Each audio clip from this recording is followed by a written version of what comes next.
येते आवाज, माझा आवाज असा पण मोठाच आहे बघा.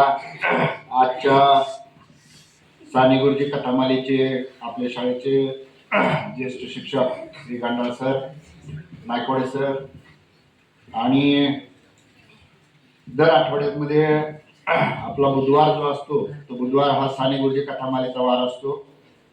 याच्यामध्ये सर्व विद्यार्थ्यांचा एक सर्वांगीण विकास व्हावा, तुमच्या सर्व विद्यार्थ्यांना बोलतं केलं जावं हा डोळ्यासमोर उद्देश ठेवून सर्व मुलांना स्टेजवरती बोलवण्यासाठी नायकवाडे सरांचे अतोनात प्रयत्न असतात.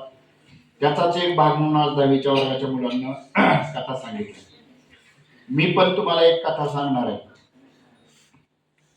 आज तुम्ही कथा ज्या ऐकलेल्या होत्या त्या काही धाराशिवच्या कथा होत्या, काही येडशीच्या कथा होत्या, काही लातूरच्या पण होत्या, काही बीडच्या असतील पुढं पण आपल्याला. पण मी एक कथा सांगतो पहा, ती शाळेशी निगडीत असणारी गोष्ट आहे.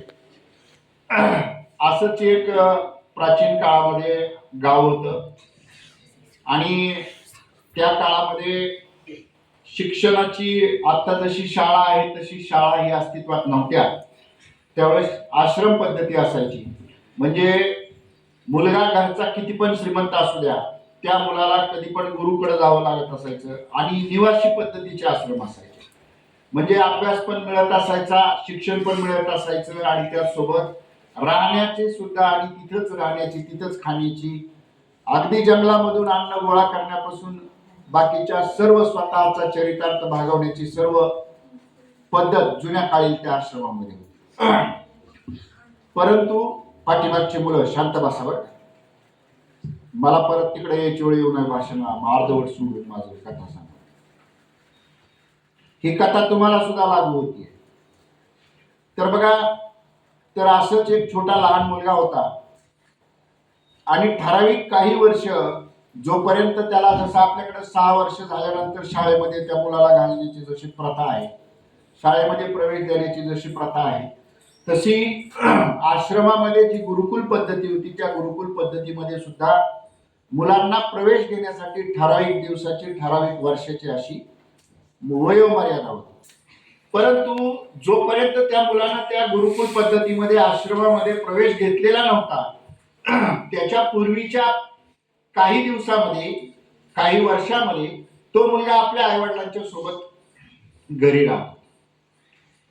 आता त्याचे आईवडील हे गरीब होते, परंतु गरीब असण्यासोबत त्यांनी कधीही प्रामाणिकपणे कधीही जास्त वागण्याचा प्रयत्न केला नाही. थोडक्यात काय तर उचला उचलीचा स्वभाव होता त्या मुलाच्या वडिलांचा. ज्या घरामध्ये लहान मुलांना धडे देणं आवश्यक आहे की तू प्रामाणिक वागलं पाहिजे, चांगलं राहिलं पाहिजे, असं न करता त्याचे वडील छोट्या छोट्या लागणाऱ्या ज्या दैनंदिन गोष्टीच्या गरजा असतील तेवढ्या गरजा शेजाऱ्या पाजाऱ्याकडून त्यांची नजर चुकवून किंवा त्यांच्याकडचं असणारं लक्ष बाजूला करून वेळ मिळाला त्या वेळामध्ये लहान सहान गोष्टी उचलायला त्यांना सुरुवात केली. म्हणजे यांच्या इन्कम सोर्स जो होता तो कमी होता, म्हणजे आमदानी कमी होती आणि खर्च मात्र, आमदानी अठ्ठ्याण्णव खर्चा रुपया म्हणतात तसा प्रकार. आणि विशेष म्हणजे त्या मुलाच्या वडिलाला व्यसन पण होतं. मग संध्याकाळ झाली की दारू प्यायचं, घरी यायचं, गोंधळ घालायचा, आई वडिलांबरोबर, आईची आणि वडिलांची रोज भांडणं होत असायची. मग या मुलांनी हे सर्व परिस्थिती पाहिली की नेमकं काय चाललंय, आणि पाहिल्याच्या नंतर त्या मुलाच्या सुद्धा डोक्यावरती तसाच परिणाम होऊ लागला की घराच्या असणारं जे वातावरण आहे त्या वातावरणाचा त्या मुलावरती तशाच परिणाम व्हायला लागला. मुलाने पण हळूहळू उचलायला गोष्टी सुरुवात केली वडिलांसाठी. बाहेर गेल्यानंतर थोडं खेळत असताना लहान मुलांच्या कधी गोट्या उचलून घेऊन यायचा, कधी चिल्लर लागणारे पैसे घेऊन यायचा, कधी लहान सहान खाण्याच्या गोष्टी, चॉकलेट चोरण्यापासून त्या लहान मुलांना सुरुवात केली. परंतु जेव्हा तो आश्रमामध्ये आला, तेव्हा आश्रमामध्ये आल्यानंतर अशीच जी सर्व मुलं आलेली होती त्या सर्व मुलांच्या बरोबर या मुलाला प्रवेश भेटला. जंगलामध्ये आला, जंगलामध्ये आल्यानंतर त्याचे गुरु होते, त्या गुरुनं या मुलाची सुरुवातीला एंट्रन्स जशी आता असते का प्रवेश परीक्षा, तसं तेव्हा पण ती प्रवेश परीक्षा घ्यायची त्या लहान मुलाची. तर याला जेवढे जेवढे सांगितलेले होते तेवढं प्रवेश परीक्षेमध्ये हा मुलगा पाहिजे तेवढं प्रावीण्य मिळवून उत्तीर्ण झालाच नाही. झाला नाही म्हणल्यानंतर मग यांना काय करावं, त्याच्या आई वडिलांना गयावया केली, काही करा पण म्हणजे माझ्या मुलाला प्रवेश द्या, आम्हाला शिक्षण मिळालं नाही, आमच्या मुलाला तरी मिळालं पाहिजे. आणि या मुलाला कसं तरी त्या गुरुकुलमध्ये आश्रम पद्धतीमध्ये सरांना त्याच्या असणाऱ्या गुरुनं त्याला प्रवेश मिळवून दिला.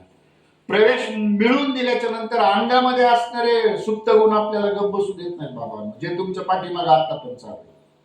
थोडक्यात सांगायचं, हे जे गुण असतात ते गुण तुमचे नसतात, तर तुमच्यावरती बाह्य जे घटक असतात जे तुमच्या मनावरती परिणाम करतात त्याचं प्रतिबिंब तुम्ही बाहेर सोडत असतात. भलेही ते घरातले गुण असतील, भलेही ते बाहेरच्या मित्रांचे गुण असतील, किंवा आणखी दुसऱ्या समाजामध्ये वावरणाऱ्या तुमचा ज्या लोकांशी प्रसंग येतो त्या प्रसंगामधील काही प्रसंग तुम्ही तिथेच प्रतिबिंब बाहेर करत असता.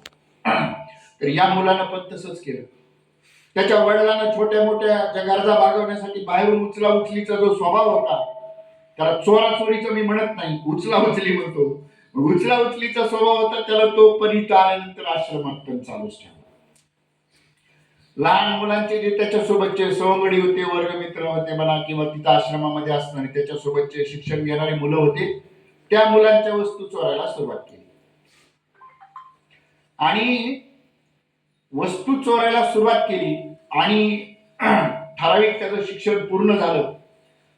आणि ठराविक शिक्षण पूर्ण झाल्याच्या नंतर तो मुलगा बाहेर गेला दुसऱ्या ठिकाणी, याचे गुरु पण तिथून लांब झाले. या मुलाने एक लग्न प्रसंग होता आणि याचं सर्व शिक्षण वगैरे झालेलं होतं.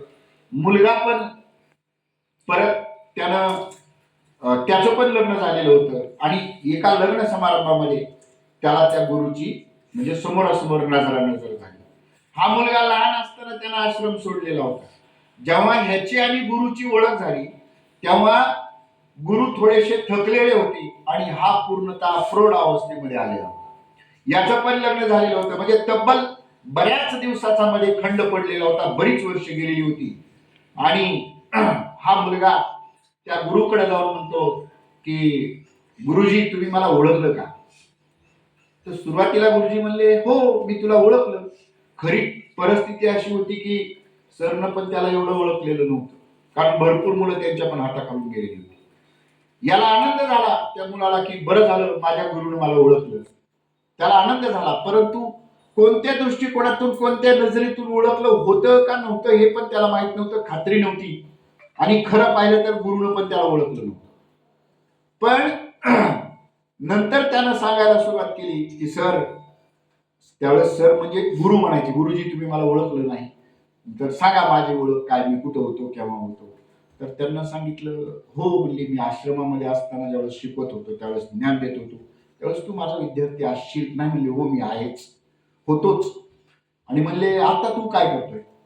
तर त्या गुरुला त्यानं सांगितलं की मी पण तुमच्यासारखाच गुरुच झालो, मी पण शिकवण्याचं काम करतोय. तर सरांच्या डोक्यामध्ये थोडस क्लिक झालं, पाठीमागच्या आठवणी जागे झाल्या आणि ते म्हणले अरे तू तर अभ्यासामध्ये मनावर एवढा हुशार नव्हतास, तुझ्याकडे असं असं हे झालं, म्हणजे मनावर एवढा तू हुशार नव्हतास, तू नेमकं कस काय गुरुकडे या पेशाकडे वळला? तर त्यानं सांगितलं की गुरुजी मी फक्त तुमच्यामुळे आज शिक्षक झालो किंवा मी आज गुरु झाले. तर ते म्हणजे कसं काय झालं तुम्हाला सांग, तुला कशामुळे माझ्यामुळे? तो म्हणतो तुमच्यामुळे झालं. तुमच्यामुळे झालं म्हणजे नेमकं काय झालं तर सांग. मग त्याला सांगितलं की मी ज्यावेळेस आपल्या आश्रमामध्ये तुम्ही होता त्यावेळेस मी ज्यावेळेस तुमच्या आश्रमामध्ये शिक्षण घेत होतो त्यावेळेस आम्ही आपल्या आश्रमामधून दरवेळेस काही ना काही छोटी मोठी वस्तू जात असायची. खाद्यपदार्थ जात असायचे, कधी आपल्या अभ्यासाचं साहित्य जात असायचं, कधी खेळण्याचं साहित्य जात असायचं. आणि जे गाळ होत होतं सर्व साहित्य किंवा जे उचला उचलीचे संस्कार माझ्या घरामध्ये होते तेच संस्कार माझे परत पुढे तुमचे पण आश्रमामध्ये माझ्या सुटले नाही, तर सर्व मला सवय लागलेली होती.